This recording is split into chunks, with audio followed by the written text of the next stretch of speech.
দর্শক, স্ক্রিনে যাকে দেখতে পাচ্ছেন তিনি হলেন ইসলামী আন্দোলন বাংলাদেশ তথা পীর সাহেব চরমনাইয়ের দলের নতুন মহাসচিব। তাকে নিয়ে একটি গুঞ্জন উঠেছে, তিনি নাকি স্বৈরাচারী পন্থায়, ফ্যাসিস্ট পন্থায় মহাসচিবের পদকে গ্রহণ করেছেন। এটা নিয়ে বহুত লেখালেখি হচ্ছে ফেসবুকে, আমরা সেগুলো দেখছি এবং পড়ছি এবং সেগুলো নিয়ে কিছুটা ফিকির করছি। সেই ফিকিরের আলোকে কিছু কথা বলছি। আসলে গাজী আতাউর রহমান উনি আগাগোড়া একজন রাজনৈতিক ব্যক্তি। উনি মাদ্রাসাতে পড়াশোনা করেছে, উনি যেখান থেকে পড়াশোনা করেছে আমিও সেখান থেকেই পড়াশোনা করেছি। আমার জানা মতে উনি ছাত্র জামানা থেকে শুরু করেই রাজনীতিকে বেশি প্রাধান্য দিতেন। গাজী আতাউর রহমান একদিনের নাম নয়, মাঠে ভোট পাওয়া আর নেতা হওয়া দুটি একই জিনিস নয়, এটা মাথায় রাখবেন।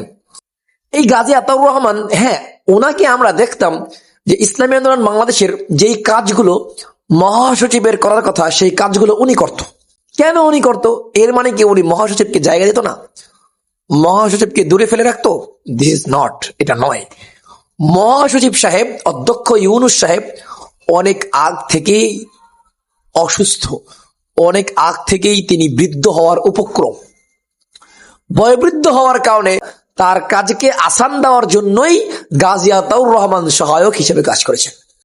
কিন্তু এটাকে কেন্দ্র করে কিছু গুজবি মহল তারা প্রচার করছে যে গাজী আতাউর রহমান নাকি আগে থেকে এই মহাসচিবের পদটিকে দখল করে রেখেছেন এবং জাস্ট এই পর্যন্ত ঘোষণা হওয়ার আগ পর্যন্ত উনি জাস্ট শান্ত থেকেছেন। এখন ঘোষণা হয়েছে, মাশাআল্লাহ, এখন উনি সম্পূর্ণ সন্তুষ্ট। ব্যাপার কিন্তু এটা না, এটা ওনার নামে গুজব। উনি ইসলামী আন্দোলন বাংলাদেশের একজন অন্যতম মুখপাত্র, এটা সত্য। উনি ইতিপূর্বে কখনোই অধ্যক্ষ ইউনুস সাহেবের এই পদকে দখল করতে চায়নি, এই পথের জন্য উনি ভরসায় ছিল না। সুতরাং গুজবি মহলরা সাবধান হয়ে যান।